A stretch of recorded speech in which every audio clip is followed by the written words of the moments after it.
Okay, hello everyone. I'm Maggie Ortiz. I'm one of the co-chairs of the Greater New Jersey Climate Reality Chapter. This is our general meeting today, but we have some great speakers with a Ask Sean show, building electrification kind of talk that we're gonna host, and we're really excited. They're all the way from California, come bring us their wisdom. So thank you for everybody joining. I know we're coming from a lot of different organizations, so thank you for jumping on a climate reality call.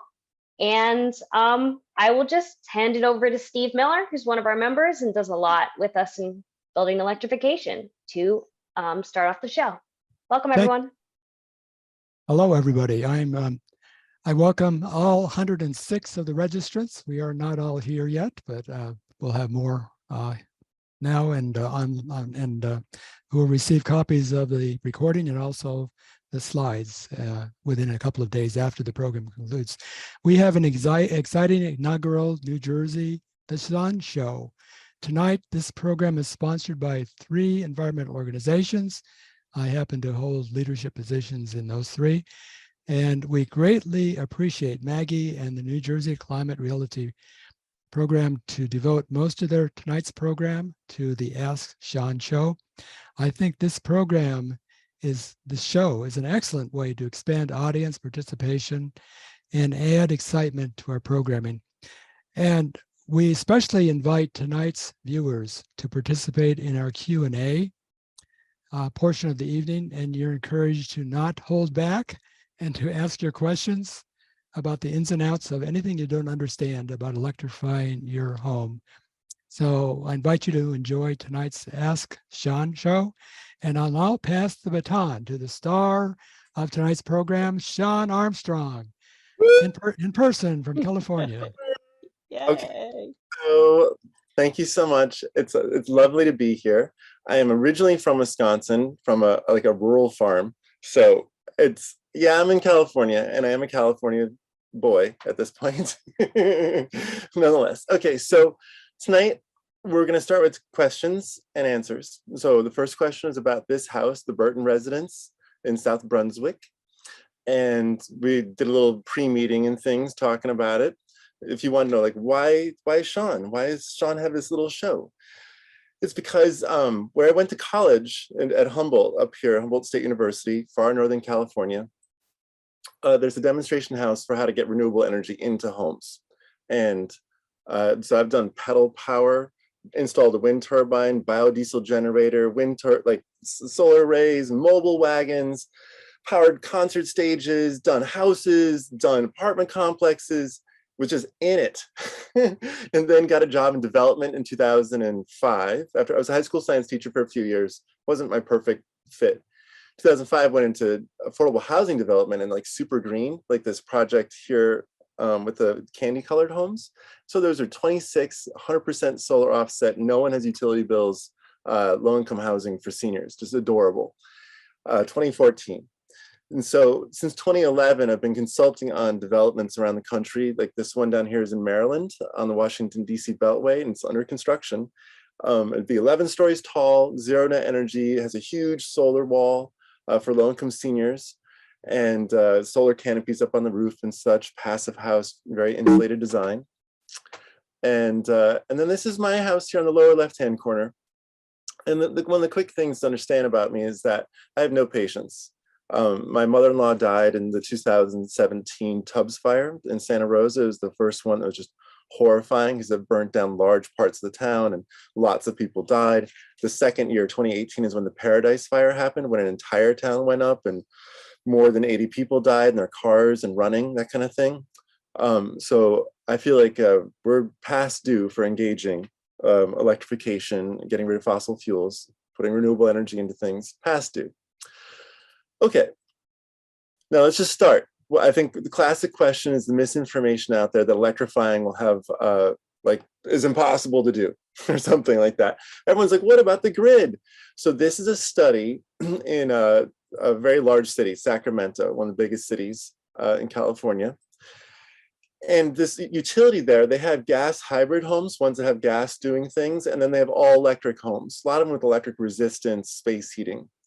And you can see here the peak Their panel has 100 amps of capacity for peak.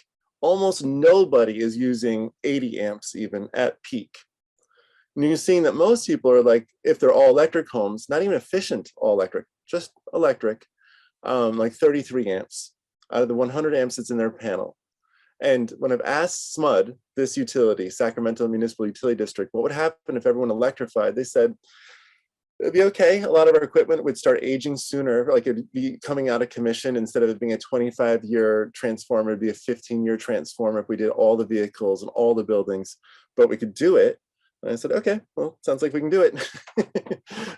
So I want to point out that wealthy people have been innovating in this space for quite a while.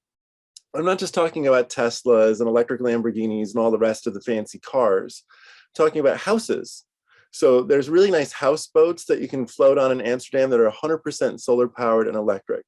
This is one of them that goes out transatlantic, trans-Pacific ocean going. This is the Silent 120 super yacht. There's a Silent 60, a Silent 80, and a Silent 120. This is the one that comes with electric ski boats, an electric submarine, electric little airplane. It doesn't have the airplane yet. That's kind of a fake there, but they have the rest of it, the submarine, the jet skis. It's 3 stories tall. Has 6 staterooms, it has a big commercial kitchen, all electric. Really, any Carnival cruise you've ever been on is electric because you can't have open flames on a boat in the middle of the ocean safely. No one thinks that's safe. So all of the restaurants out there on the water are electric completely. So this thing can go about 100 miles a day just on the solar panels and then the batteries. Solar battery, 100 miles a day. You're like, well, how long does that take you to get across the Atlantic? If you were in a gas boat, it'd take you about a week. If you're in this boat, it takes you about 3 weeks to a month. And if you are in a sailboat, it takes you 9 weeks. So 1/3 the time of a sailboat, but 3 times as long as a gas boat. And people often say like, well, what about my old house with its rickety old electrical systems? Well, these are all things that can plug into any outlet in your house, even an old knob and tube. So this 1200 watt condensing washer dryer dries your laundry as well as washes it. It's nice and big. It's the one I have. This is my water heater, also 120 volt, plugs in anywhere, 500 watts. I don't have this heat pump, but this is in a lot of my apartment complexes. 120 volts, plugs in anywhere, 1400 watts. And then this is how I cook. I have a 2-burner, actually 2-burner induction ranges. And I have a little Oster, well, not little, it's the biggest of them, the Oster Extra Large, XL, plug in anywhere oven. And you can cook a whole turkey in it. And we're turkey farmers. Like every year we slaughter turkeys here. We're turkey farmers. I'm saying this thing fits a turkey. So now to jump into the house of the day. Here, the Miller family empire house here. So this house has a fair amount of space in its panel, which is nice if we want to run new circuits, meaning these little blanks up here are physically spaces that you could add a new wire and its circuit breaker. Down here in small print, this is the main breaker for the house. And you can see up close that in small print here it says 150. 150 amps. And I showed you before how homes that are all electric and not even with efficient stuff, but electric resistance are peaking at 32. And this house is designed for 150. So it can definitely go all electric, no big deal. So we just start right there. We're not even worrying about that. Next, this is what the furnace and the air conditioner look like. The air conditioner's got this black tube going down into it. That's the refrigerant line. That's identical to what you're going to replace with. Here is a gas water heater. We're going to be replacing with things that look essentially just the same, or maybe not, because this system actually isn't working very well. Water heater first. They have a bid. This bid says we're going to put in this 240 volt, which means they are going to run a new electrical circuit here. That's fine. We just demonstrated that was okay. They have space. They have lots of power. So this is an A.O. Smith. That's one of the leading brands in our country, A.O. Smith. A.O. Smith, Arthur O. Smith VI, is a person that you can meet.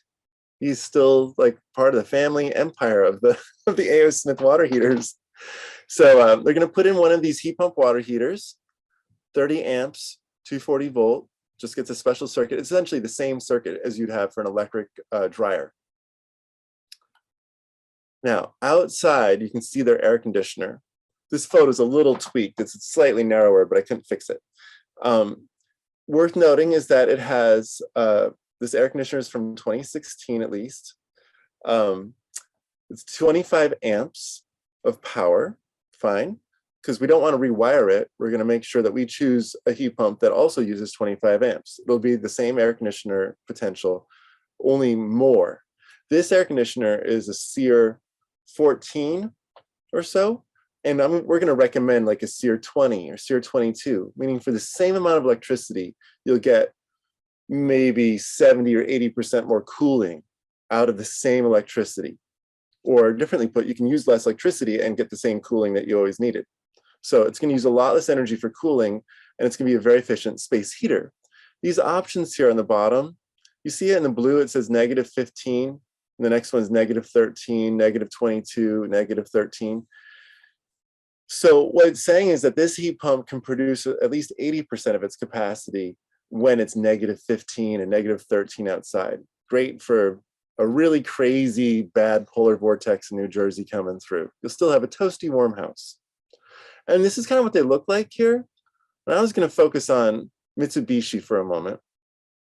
Mitsubishi's got great stuff because this image shows you have options for how you're going to distribute the heat.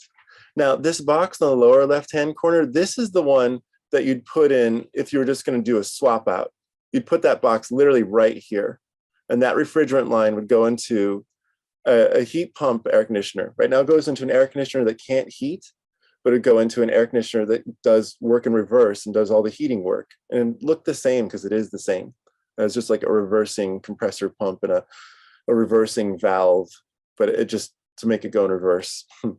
So that's one option that uses the existing ductwork, but there's some mold in this house in some of the rooms. It's not doing a great job, this existing system. So how the rest of the world heats and cools, anywhere you go in Eurasia, South America, Africa, they don't do what America does. They skipped all of that. They went to ductless mini splits, they're called. So this heat pump can partner up with a central ducted distribution system, like those big slinkies of aluminum up in the attic or below. It can also, same refrigerant line could go to little ducts. So you could connect a couple of rooms to small ducts up in the attic or larger ones with like 3 or 4 different little ducts coming off of it. Or you could use this, which is I'm going to just suggest is a great idea. It's how I heat my house. Love it. So this sits on the wall, and this is what everyone else in the world does. They have remote control, and every room has its own fan coil that turns on and off and controls the temperature in there. And the fan coil does some dehumidification work.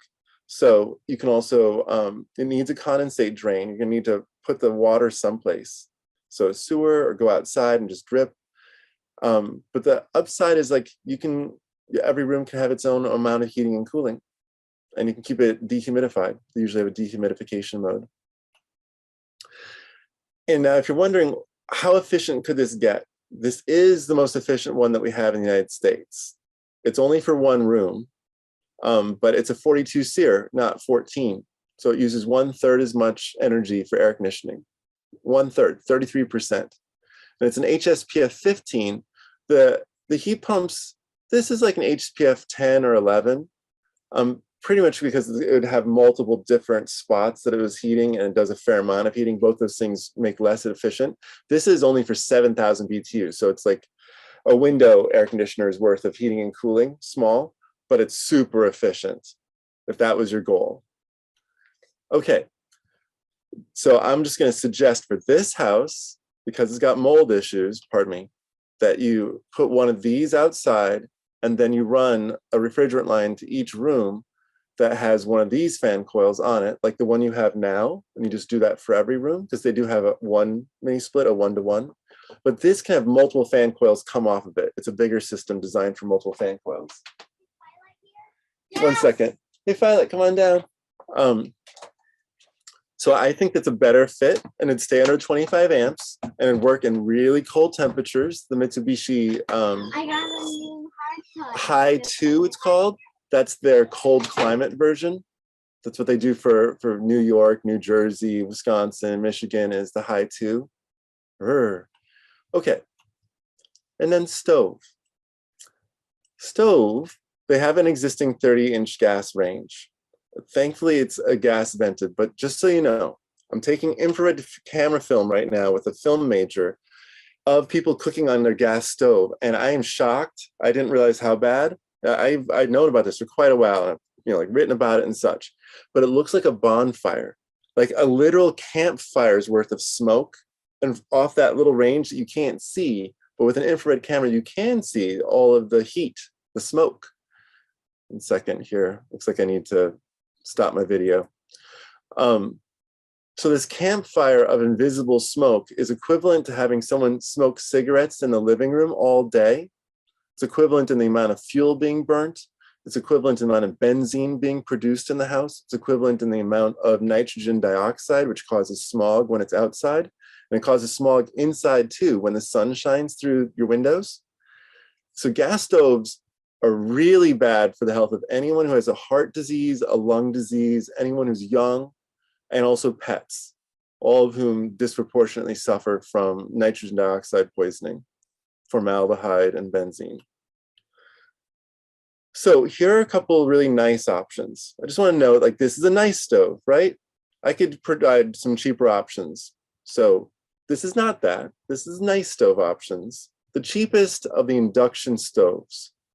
If you see upper right-hand corner, sorry, this is a nice induction stove at $2,600. The next one down here, this is also an induction stove, and this is kind of the least expensive of the nice stoves. So it's $1,500. I don't know, does anyone know what you guys paid for this gas range, or was it here already? I'm guessing it's like a $900 to $1,200 stove, but I could be wrong. It's a Frigidaire, I can see that. So here you have stoves that don't look like a campfire worth of air pollution. And then I was going to go into fireplaces. But basically what you need to do is run a circuit to the spot where the gas stove is, a 240 volt circuit, probably 50 amps. And you plug this in. There, end of the story. Just take the other one out, put the 30-inch one here, and it'll be a better cooking experience. It'll boil water faster. It'll be safer. You can let your kids cook on it because they're not inhaling gas smoke. It's actually, I talked with a scientist who publishes a lot on gas stove pollution, and he said the gas stove, because it's burning natural gas, quote unquote, is a quote unquote clean burn, which still means it's like cigarette smoke in the house. And he said, it's equivalent essentially to inhaling the exhaust off of a gas car. The gas car, he said, is actually probably a little bit cleaner than the gas stove because it goes through a carburetor, a catalytic converter, So that's gas stove exhaust is cleaner than your stove exhaust. So if you, would you put your car exhaust into your kitchen? Would you plumb your car that way on purpose to keep your garage clean? Here we go. So then a lot of people wonder about fireplaces. This is wonderful. This is an ultrasound making mist that is lit with halogen or LED bulbs. And this is my daughter who's just having such a trip with this. It's a whole video that you can watch the first time she was putting her hands in the fire. And it's just cool mist, but it's so convincing that it's a fireplace. So Dimplex makes what's their sub-brand of Optimist. And you can see them, they're 120 volts. You can plug them in anywhere. They make them pretty big or small, come with little logs and things like that. And that is the end of the Burton residence discussion. And now I can see there's 16 comments in the chat. And hopefully Tom, because this is really the Sean and Tom show, with Tristan. Thank you, Tristan. We can go, are there any questions here? There was one, Sean, where somebody was asking if the electrical appliances are accessible to people who have, special needs, who may be blind, maybe have visual issues. Right. Well, the high-end electric appliances with knobs. So I design housing for the blind, for people in wheelchairs, significant disabilities, because I do affordable housing design. And it used to be my job to make sure that like 5% of the residences had appropriate systems for the deaf, with like lights that would turn on and such. And so I'm right there with you. And I would say that the solution consistently is knobs. So dryers with knobs, stoves with knobs, and that is a subset. But I love knobs myself on everything that I can get them on. So dryers, stoves, thermostats these days, although you can talk to your thermostat through Alexa, and similarly, some home energy systems would control your water heater if you were trying to turn it up or down, but those do have just digital interfaces that don't say anything to you. They don't say like, you're pushing 2, 3, 4. So I think that you would need to have a whole like an energy control system, which are not that big of a deal, through Alexa or Google Chat or whatever is your little robot box. It's a totally good question. You asked also, this is questions from Tracy Carcion. Yeah. Mm-hmm. And Sean, maybe you want to stop sharing your screen. Oh. Or if you want to, if there's something else you want to share, go by all means. Right. Gotcha. Well, I have other slides, but that question that you're asking, Tracy, you were saying, where'd it go? How noisy are the heat pumps? So the heat pump water heaters, are you talking about heat pump water heaters or space heating? Go ahead. Well, okay, so let's assume it's a water heater first, because the water heaters, people talk about those. What you do is you put it on an anti-vibration pad like you would for a washing machine or a dryer, like a little rubber pad. And then if you're going to put the water heater in a closet that's inside the house, that rubber pad, plus you do some insulation in the walls around it, some sort of acoustic insulation. It could be a 1/2 inch of cork that you put in there. It could be putting fiberglass insulation in the stud bays. It could be a variety of options, but if you're putting a heat pump water heater into the house, because it has a fan and a motor and a compressor and such, you want to do some things that make it acoustically isolated. And then generally you put a louvered door on it like you would for a dryer. Like, the laundry rooms have little louvered doors to let some of the moisture out. And in this case, it's to let air in, so that a louvered door lets warm air go into it. And so not that noisy. I have them in lots of apartments inside the residence, even as small as 450 square feet. And with those acoustic treatments I'm talking about, no complaints. And so Sean, on the guide you have, are there some appliances that you highlight that have some knobs, or could we send those to Maggie so she can share as a follow-up? I think I need to make that slide, but I'm more than happy to do it if you don't mind as a follow-up. But I don't have, but I should. That's a very good point. We'll do it. Now you also ask, is the heat pump noisy like a gas generator? Definitely not. No, much less quiet. It is an air conditioner. You ask, is it quiet like an air conditioner? It is about the same noise as an air conditioner, but modern air conditioners are crappy, pardon me, they're not high quality, they're single speed. So you remember, like when you were a kid, you rode a bicycle that was single speed? Remember it was hard to go up a hill, or for that matter, control yourself as you're going down a hill? Okay, so now that they've added computers to heat pumps and air conditioners since 2009, they can slow down their speed. Lots of time, the heat pump doesn't need to be full crank on, or the air conditioner for that matter. So it can be at a partial speed and a quieter speed. And they're also more efficient this way, by the way.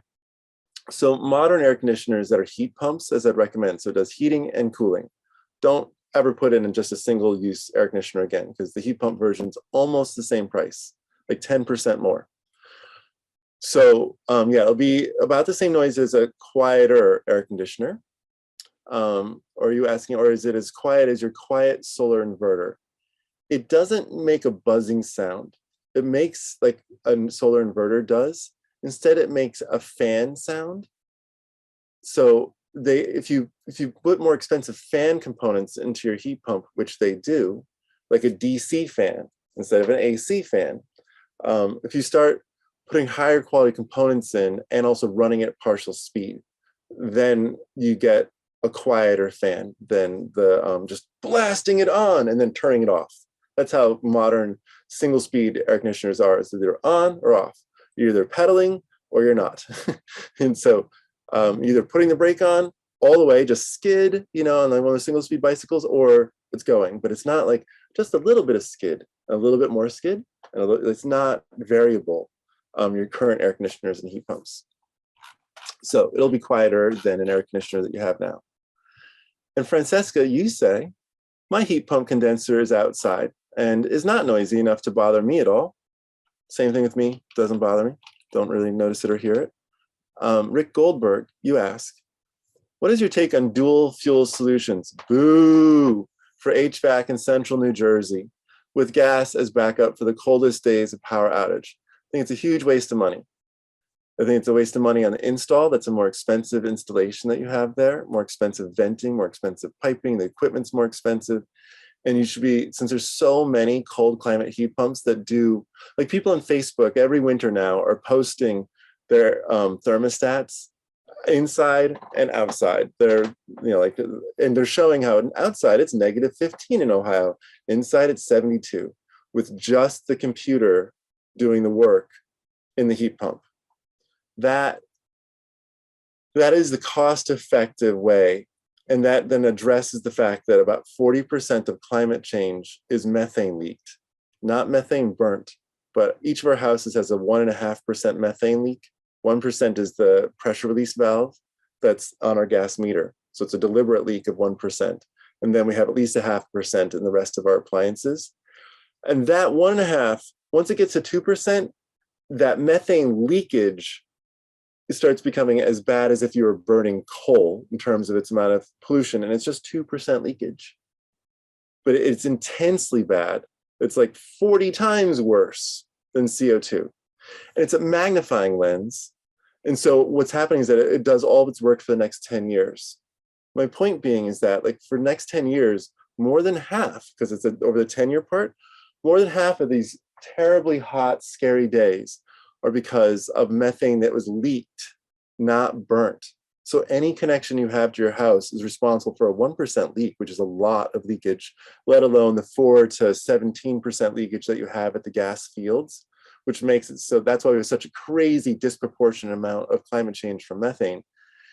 It's mostly the extraction and then delivery, just these little leaks, very bad. So don't use a dual fuel, completely electrify if you can, each appliance. Don't go with the hybrid. That's a 20-year-old idea, just like a Prius. We go to electric vehicles now. So that'd be my answer. Don't do that. I think it was the gas companies trying to scare people for quite a while. And saying that we didn't have enough capacity on the grid, which you kind of addressed. Capacity on the grid, like that's one of those things that once you put in a nice heat pump air conditioner, you actually reduce the spikes of the grid in the summertime. You have such a better air conditioner. And SMUD, who I was showing you slides, they've proven that because they've been installing thousands of them and tracking them. And these homes have dramatically less peak now in the summer because their new air conditioner heater is reducing their peak load, not increasing. So Round Johnny, Nar, you asked, in central New Jersey, is a heat pump, what you're saying is an air source heat pump system efficient enough compared to geothermal? Your geothermal in the wintertime is going to have an efficiency, if you use the units of coefficient of performance, of a 3 to 4. And a good heat pump is at 2.5 to 3.5, depending upon the heat pump and how cold it gets outside. Because you could have a cold spike in which your air source heat pump is less efficient than your geothermal, but have 20-degree weather, 30-degree weather, in which your air source heat pump is as efficient or more efficient than your ground source heat pump, depending upon which efficiency of air conditioner you're using or heat pump. But they're generally at an HSPF of 12, if you're using that metric, and most of the heat pumps that are air source are closer to 11, 10 and 11, 12, up to 14 and 15, as I showed you. But so some air source heat pumps are more efficient than ground source heat pumps. Many of them are less. That's not as important as the cost, because a ground source heat pump costs, say, $15,000 to $30,000 to get the drill holes in, not less than 10. And that's to get access to that heat. And then you have the heat pump, which is the same heat pump as an air source heat pump. Air source heat pump has a fan. That's the only important difference. A ground source heat pump has a pump to get liquid. They're both spinning something basically to collect heat. So your air source and your ground source heat pumps, those things are essentially the same price. It's how you get the energy, and those ground wells are very expensive. So I don't recommend ground source heat pumps to people until they're up in central Canada. And then you have such consistently cold weather, and there are so few heat pumps that are high performance in that consistently really cold weather that a ground source would be a better choice. But they're still just very expensive. So, but not in New Jersey. You should definitely just go with an air source heat pump and get a good cold climate one, like Mitsubishi and Fujitsu and a bunch. If you go to the guide that perhaps Tristan, you could put I this in. posted it in there. I'll post it again. The single family retrofit guide gets a lot of details that you can go into on the products that are available. The guide is about 1.5 years old, so the numbers, the product numbers have changed a little bit, but Maybe you want to click on it and just share it real quick so visually people see it. I just put it in the chat. So we have that. yeah. But it kind of shows that, you talk about one of the things we can do first is switching out our gas stove. That's, something that's a really easy first step, or to put an induction cooktop on top of your stove. A lot of us have done that and then gotten a counter, air fryer that's electric. There's lots of different steps you can do to get going. So for folks who are interested, here on Redwood Energy's website are a whole bunch of guides. This one is a pocket guide to electric transportation that we just published a few weeks ago. And you can see the yacht that I showed you. And here's like the snow, the jet skis, everything, ferries, tractors, anything that moves, we tried to cover it in there. This is our guide to commercial retrofits. It's like 130 pages, it's restaurants, all the rest of it. But this is for us on a single family place here. We have this guide for single family homes. And if it's useful to you so that you can sort of follow up, it has, it's organized around like case studies basically, and then it goes hardcore into products. So we cover all this stuff, all these things in your house, saunas and outside space heaters and electric landscaping and barbecues, like everything. And yeah, pool heaters. Pool, anything uses gas, we try to cover it.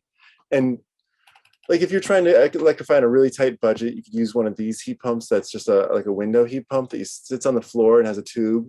And the $700 ones are actually okay. This $140 one is Yeah, like not. if you're a renter, Sean, like if you're a renter or you're not own your home, these are great portable options. Yeah, this book is a lot of pricing also. It is pre-pandemic, so some of the pricing has changed. But like here you can see like what it might cost to do everything. And then after that, even excluding like how do you do a panel, a low wattage panel. All of that, then you get into products. Case studies. We really try to make sure that if you had questions about how other people did it, you got that answered. But then stoves, just the actual products, so you can see what's kind of out there. And like if one of you guys has a fancy bed and breakfast, look, here's for fancy bed and breakfasts. Something looks old but is brand new. It's a lot of money. I'm not saying it's cheap. I'm just saying like that's, if you have any challenges around electrifying anything, we're here for you. From small to large and everything in between. And it goes into systems and more space heating systems and more space heating systems and all of it. So those guides for commercial buildings, multifamily buildings, single family buildings, new construction, retrofits, all the transportation, they're there to provide technical, like friendly answers, because a lot of stuff is hard. No, and we found electrification is, even though there's kind of a path, it's sometimes we all have personal questions. That's why we do the Ask Sean show, so that you can ask your questions in the chat. And if we don't get to all of them, Steve, can you put your email in the chat, and he will be sure to forward them to us so that we can make sure we can help you in the future as well. I see a couple more questions. I see Maggie Ortiz asking, for the heat pump water heater, if it's going into an unfinished basement, are there any special considerations? So it will lower the temperature of a basement depending upon the volume of the basement, how big this unfinished basement. So if it's 700 cubic feet, like a 7 by 10 by 10, it will lower it by up to 10 degrees for a half an hour, and then it will slowly dissipate it into like a 1 degree temperature drop. If it is a larger unfinished basement, it will not lower the temperature by more than about a degree, and it will help out with dehumidification. It's one of the nicest things about the heat pump water heaters is that they are a dehumidifier, and so they dry out basements. Everyone reports that. Like, there's been a lot of installations in Michigan, and I've heard from people talking about how nice it is that their basements aren't so wet anymore. I'm from Wisconsin, totally get it. So special considerations would be if it's unfinished, therefore unheated. If it freezes down there now, yeah, it's not a good situation, right? You have a small, that water heater is a gas flame, and so it's heating the space. If you put an air source heat pump water heater down there, it's going to chill the space. So my question is, like, is this basement 50 degrees in the wintertime, like cold but not frozen? Or is it like a 40-degree basement in which air, like that water heater may or may not work well in the basement in the winter? It would go into electric resistance mode, by the way. It would, like, it doesn't stop working. It just would be an electric resistance water heater when it got down to about 35 degrees in the basement. So it's really like, is the basement kind of warm or is it really cold in the winter? It depends on if it's an okay fit. And it's always an okay fit, but it would be more efficient if the basement was like a 50-degree basement and it would use less electric resistance. Michael Heller, you ask, well, you were a little late to join, but can I talk about the building envelope and particularly the rim joist ceiling in an uninsulated, unfinished basement? Well, air leakage, if you seal against air leakage, you can reduce the size of a heat pump by about 1/3.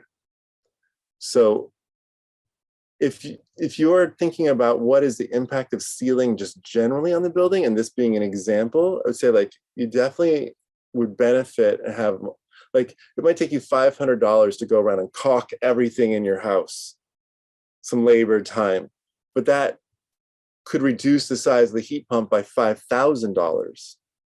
So I'm recommending that people generally go out there with caulk and do things also around the outlets, light outlets, the plugs, plug outlets. Now, as I just mentioned, if you put a water heater down there, it's probably fine unless it actually gets down to like the 40s down there, and then it's going to be fine, but it's just going to be at the coldest parts of the winter. It's rarely going to be going into heat pump mode. It's going to be mostly an electric resistance water heater, but that's fine. That's how they're designed to work. Robert Brubaker, you asked, any experience with running a heat pump from a power wall if the grid power is completely out? Yeah, that works fine. People do it all the time in the Bay Area. Lots of people with power walls and all electric homes. Your power wall can produce 10,000 watts or 10 kW.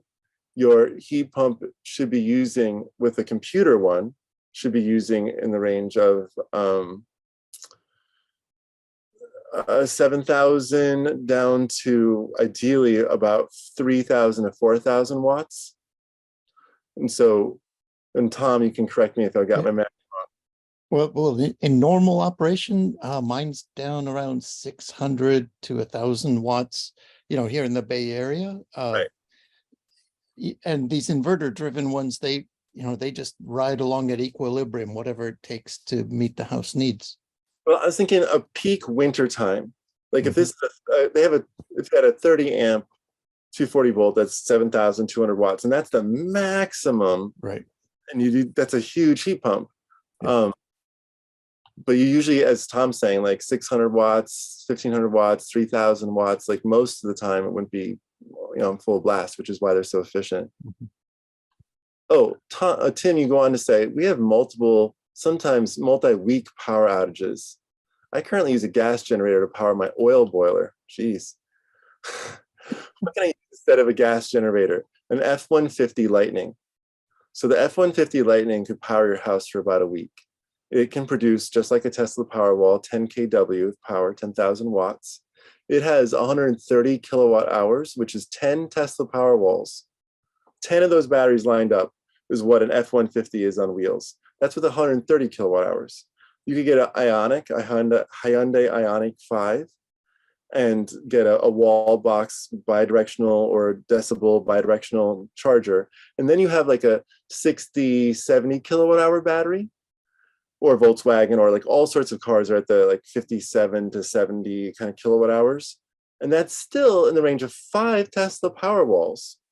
You could go out and get a used car, go get any used EV, and you're going to be able to get a bidirectional EV charger installed for under 10 grand, and just one Tesla Powerwall installs for 17,000, right? And then you have a used EV, you get a $6,000 old used EV, but it might have 26 or 30 kilowatt hours of usable battery on it. And that represents 2 Tesla Powerwalls. So you could see how you could get, for the price of 1 Tesla Powerwall and a very old used EV, plus the thing that plugs it in, you get 2 Tesla Powerwalls worth of energy. So if you go up from there, because you have a budget, then you can start getting into, does it cost you 40,000 or 50,000? But you get a car or a truck that you use all the time.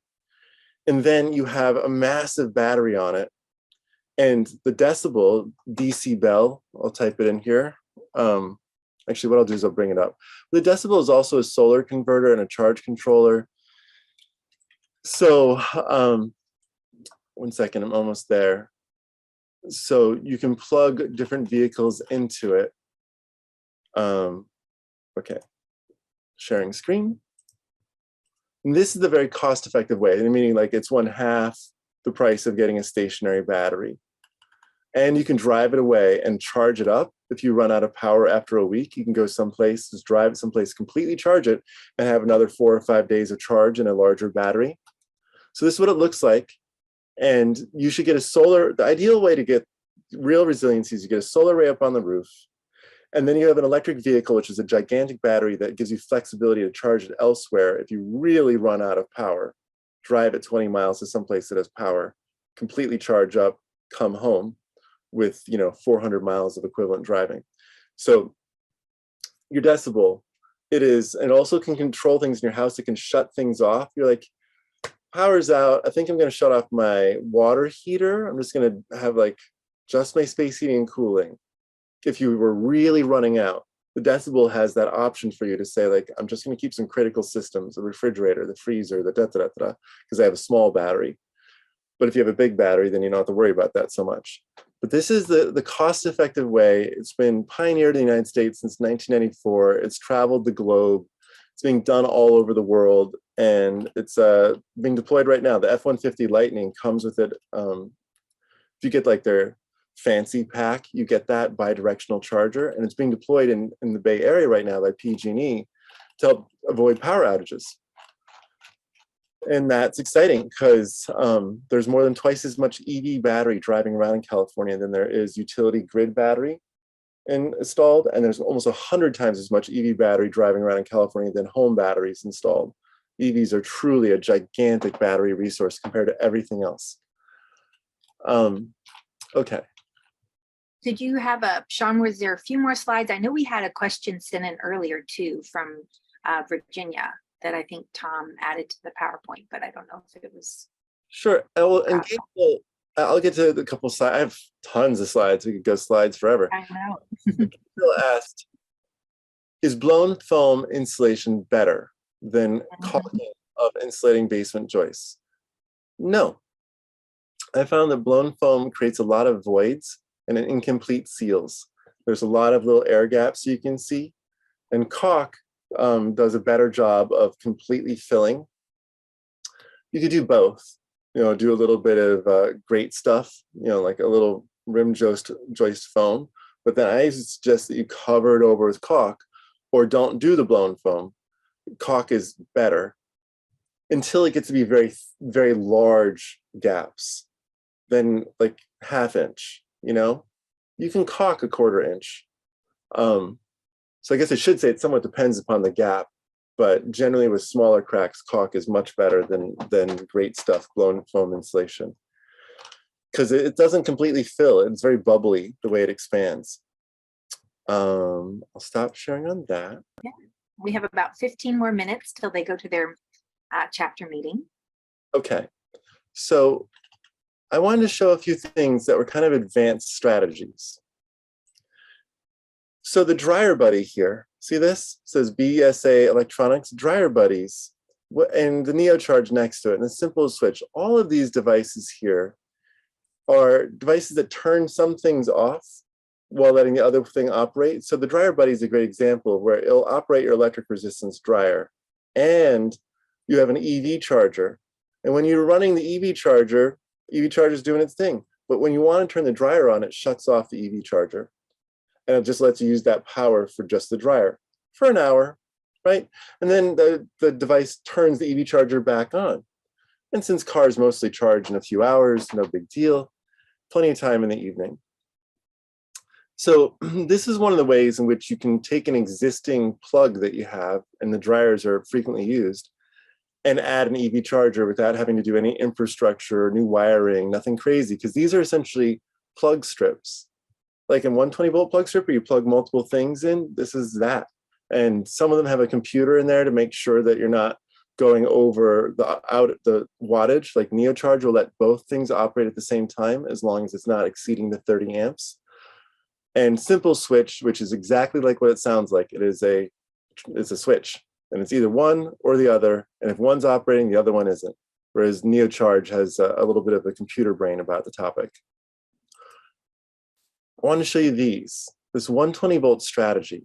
We just won a big prize from the Department of Energy for having a good idea, which is that we should continue and focus on using the existing outlets in your house, the 120-volt outlets, not running 240 volts.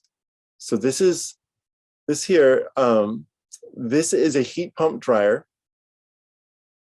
This is an electric resistance dryer, but it's 120 volt, 6.7 cubic feet, a big electric resistance dryer. But it's 120 volt, plug it in anywhere, but it still have a vent that goes out. This heat pump on the left, ventless. The one on the right here, a condensing washer dryer, does both washing and drying in one box. Everyone in the world uses them. This also doesn't have a vent. So ventless means that the water has to go into the utility sink or the kitchen sink nearby. They're also kind of retrofit friendly. And this one in the middle, the electric resistance, this is the type that has to have a vent that goes out and blows the wet air out. But you can plug these in. If you have a gas dryer now and you're like, well, my gas dryer has a 120-volt outlet because the dryer uses electricity to make the drum go around. So you have enough electricity there to get an electric dryer immediately, and you could. Barbecues, just to mention that there's tons of barbecues that are electric. A lot of them are for boats. I mentioned before how important it is not to light a fire on a boat. Well, the Weber is what lots of people say is the best of them out there, the electric grills. There's many other brands you can look up. In that guidebook that I showed you, we have tons of them there listed. And then I should sort of put this next to, like, this is just two things that plug into one device. But if you have a 100 amp panel in a really big house, or you want to plug in your electric speedboat into your house, and you want to plug in a swimming pool, and you want to plug in a hot tub, and you want to plug in all these different things, you can do that without getting a 400 amp panel, by getting a 100 amp panel that has a computer in it. Because it's very rare for everything to turn on at once, as I showed you earlier, how an all-electric home might only peak at 32 amps out of the 100. Oopsie. So this is a solution where the computer inside, either the SPAN panel made in San Diego or the Genius panel made up in Canada, Either of these things are doing the same thing. You can plug up to 400 amps of stuff into your 100 amp computer controlled panel. And there's all the safety things inside of it for like heat sensitive tripping sensors, the standard allowed way, but it also has a computer. So it does both. So those are great that you should know about. Sometimes service upgrades get triggered by people putting solar arrays in, and you shouldn't do that. If you're putting in a solar array, don't let the electrician tell you that you need to have a new wire delivered from the street because you're putting in a 5 kilowatt system. Instead, you can use a connector, which is this device here that's sort of clipping into this standard meter here. And your 100 amp service then can allow up to about a 300 amps worth of solar coming through. And what I mean to say is that instead of having 100 amps can do 3.8 kilowatts, 200 amps can do 7.6 kilowatts, 300 amps can do, is it 11.2 or something like that, 11.4? Like an 11 kilowatt system. This is huge. 11 kilowatts is a big array. Most people have 5 kilowatts. So this is a strategy to not get a service upgrade, which might delay you. So you can put in the solar array as big as you want. And this 3,000 square foot house is running on 100 amps as an example. This is a circuit breaker panel like I kind of showed in the beginning here, right? Circuit breaker panel. That's what they look like. Now, this is a cartoon of a circuit breaker panel. And what I'm showing you in blue is that these are all the things that the code would require. But we can make an all electric home on 3,000 square feet on 100 amps if we put in a ductless heat pump because they use less energy compared to ducted. Ducted has a bigger fan. So we have a ductless cold climate heat pump, really good for, got a great computer. And we are not using more than the 3.8 kilowatts, which is 16 amps at 240 volts. So I'm circling 16 amps. These numbers all essentially mean the same thing. And over here, we have one of those circuit splitters, those like little 240 volt plug strips I was describing them as, like the dryer buddy. So here's a dryer sharing a circuit with a water heater. So when the dryer is running for an hour, the water heater turns off, and water heaters only run 1 hour a day to 4 hours a whole day. So it's very rare that the dryer would even turn off the water heater. And same thing with the EV charger and the stove. You can see, I should try to make this bigger. Sorry about that. But here you can see a little circuit share with the EV and the stove. And this is how you can do, I'm just trying to let you know there's no limits. Whatever house that you live in, if you have the technical chops, which we have a booklet for, and I'm here to answer questions, you can guide your contractor to electrify your whole house or do it yourself if you're not getting cooperation from them. And the size of your house doesn't matter because you can do a lot of things. Like I've been showing you, like this panel can support 400 amps of loads. I've seen a 400 amp panel. It had an electric resistance hot tub. It was a gigantic house, but that's just excessive. Yeah. Sean, we had Virginia wrote in earlier. She had a question that she shared with Steve, and essentially she's saying she's living at the beach. The houses are built close together. Having air conditioners are not allowed because of the noise. Will a heat pump be allowed? And we do have her for a slide with this question. Yes. Okay, I have a strategy for you if you're here. So, great. Virginia. You need to put the heat pump inside your house. Now, the way you do that is you have to get a very quiet one here. This is designed for high-end homes and apartments in New York City, Italy, Jerusalem. This is a global product and one of the leading manufacturers in Europe called Innova. They have a very wide portfolio of products. This one I love because it's 120 volts, as mentioned before. You can plug it in anywhere, and it can do about 10,000 BTUs of heating. So what you do is you put it one in each bedroom and one in the living room. That's how you'd make it really comfortable. And if you wanted to do less than that, because your house probably needs about 3 to 4 of them to properly heat in the wintertime, it's like, but this is how you put heat pumps in your house that control each room, like the ductless mini split. So each room has its own temperature zone. It's very nice.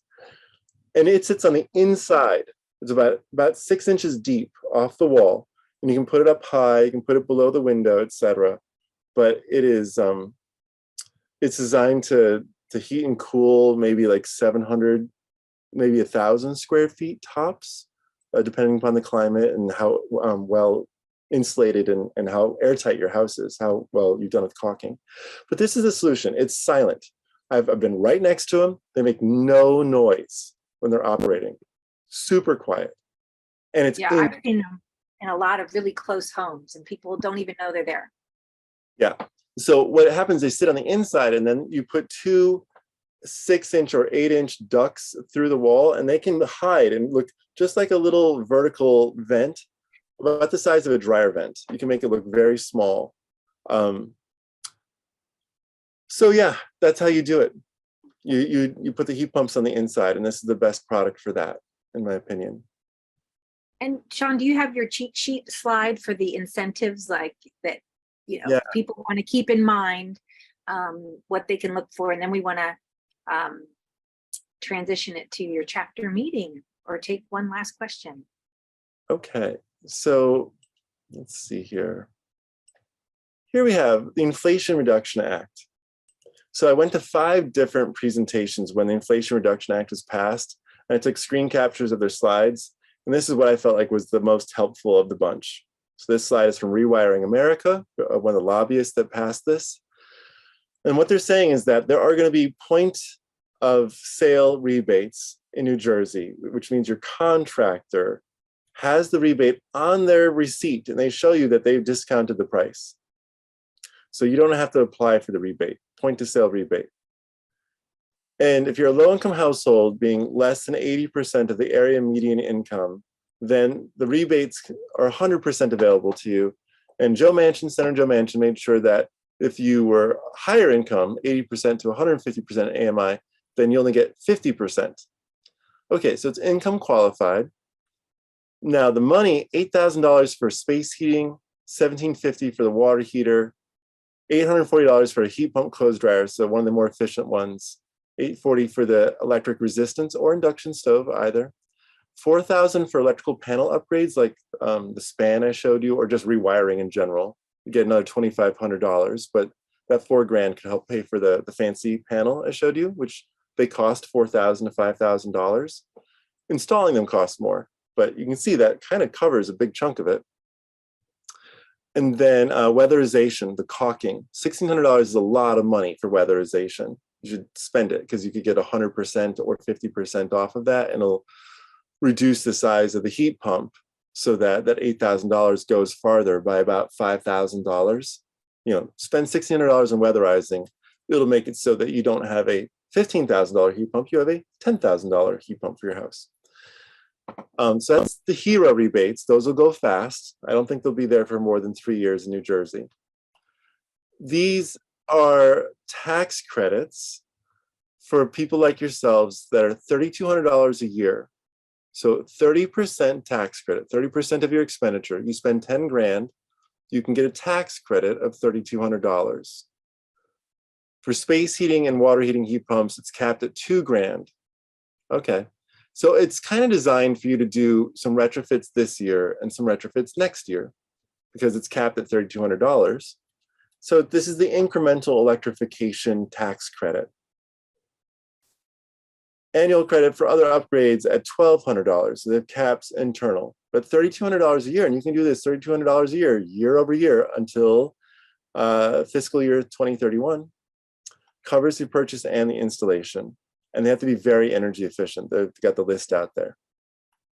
So you're all eligible for that tax credit. It is not income specific. Then investment tax credit. This is the solar tax credit. Solar tax credit is 30% for everybody for the next decade. And it was 26%, it was 26%, I mean, going down to 24% and then eventually disappearing in a couple of years. So now it's permanent for another decade. And it's 30% for everybody. But you can get more if you're doing it in a low-income community. And how much more? You can get up to 70% off the solar array if the solar array is produced in the United States. If it's produced in a former coal company, like Coal Town, solar arrays are now being manufactured on purpose in those coal towns to get other tax credits, but also this tax credit. The investment tax credit is Coal Town, domestic United States, delivering electricity to affordable housing, delivering electricity to tenants in affordable housing. Each of those worth like another 10%, getting you up to 70% off the solar array. And this is commercial construction, it's not a great tax credit. So I'm going to pause there. Those are the biggies. The solar tax credit, the home retrofit tax credit, and the home retrofit rebates that will only be around for a few years that are income specific. Are there any questions about that? Let's see here. So many great comments and people sharing resources as well. The energy.gov also guides you to the federal tax credits too.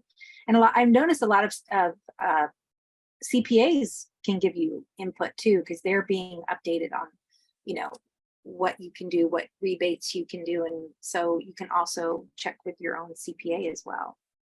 There's a question here from Francesca Rhiannon, and she asked if we do case studies for multifamily buildings. Yes.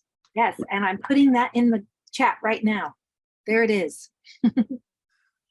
The video itself? Oh, I see. Well, I put your guide. And we've done a multifamily Ask Sean show before, right? Like and a tenant specific one as well. Mm-hmm. I'll pull that up now and also put that in the chat. Yeah, I think it's recorded and posted. Oh, thank you, Tom. It looks like you answered Thor's question about a step-up transformer that can take your ionic vehicle to load capabilities of ionic and turn it into something more powerful. And I have friends who do that up here for decades now, like keeping the freezers going during power outages, because a lot of back-to-landers around here have stored up their cool foods they've got from the summer, their salmon, their blackberries.